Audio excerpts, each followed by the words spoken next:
This situation has been a big awakening for me because I realized how individuals and freelancers like myself can survive even the coronavirus crisis if they have the right skills and are capable of using digital technology. Thank God I was prepared for all this in advance.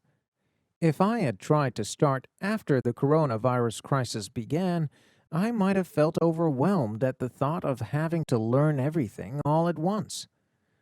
I think I would have given up in the middle of it all, and it would have been difficult to keep my job.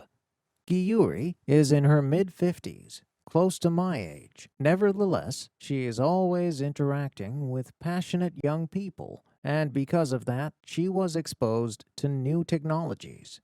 Giyuri was ready for the on-tact era before she even realized it.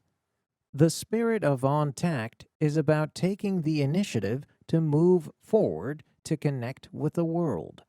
On-tact is the future that is already with us, no matter what industry or business you are in. It is something that everybody is sure to encounter someday. It is important to be prepared for it and to approach it proactively. To make that happen, you have to take that first step. Remember, those who move ahead of trends do not take their first step because they have accurate knowledge of the future. They just take their first step blindly, believing in the small dots that they could connect and understand. Giyuri did the same. She felt nervous when she remained stagnant. To overcome her nervousness, she proactively learned whatever she could.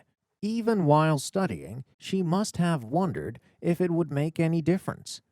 She must have been tempted to give up the YouTube channel many times when she saw that the number of subscribers did not increase much, even though she bought YouTube equipment and uploaded videos that she'd worked hard to make.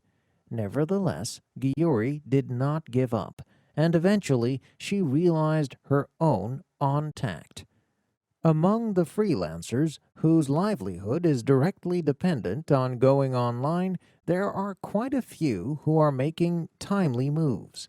They know that they are on their own to figure out exactly how the money moves and to grab opportunities when they present themselves.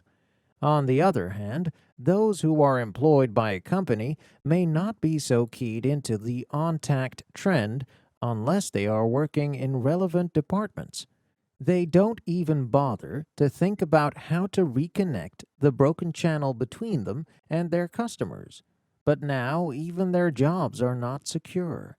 Technology and connectivity are being updated rapidly, so no one can be sure of how long they will remain in a company, department, or position.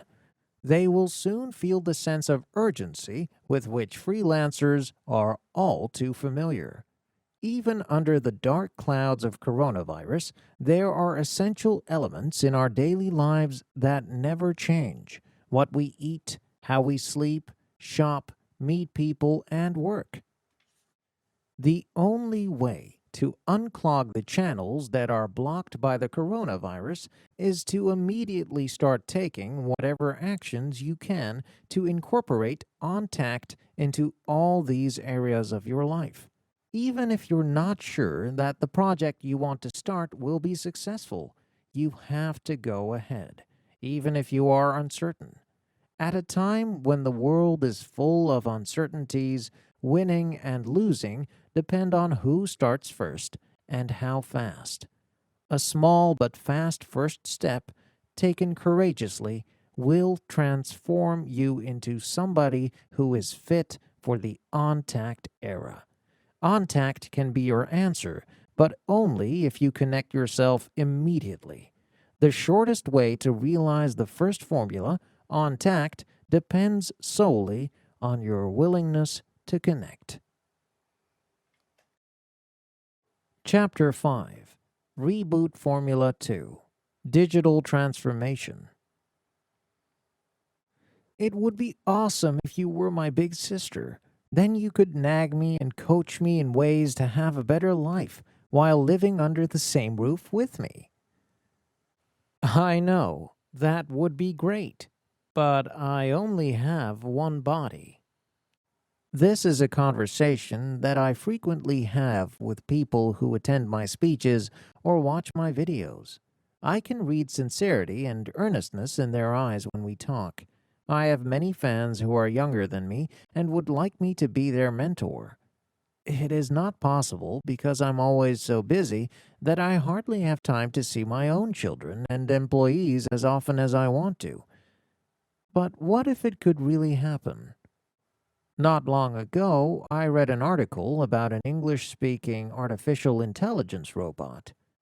According to the article, a company called Aka AI supplied an artificial intelligence robot, Museo, to be a learning assistant at Murung Elementary and Junior High School, an innovative school on Jeju Island.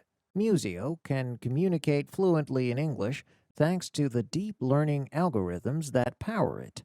The robot can read children's feelings and make faces as well.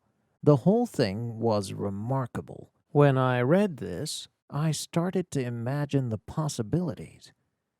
In my imagination, I thought of the day when I could tell my employees, "You know something? I think I can be a robot too.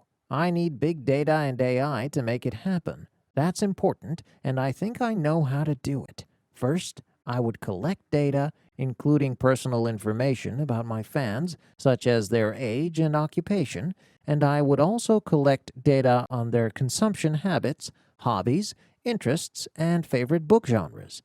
Then I would analyze the big data by using AI and deep learning and practice how to ask and answer questions." Think about the movie Her. It's entirely possible that I could become her. I would then have to go through the same process for myself. I would collect all messages and solutions that I have given up until now before using AI and deep learning to build an MK Kim coaching program using that big data.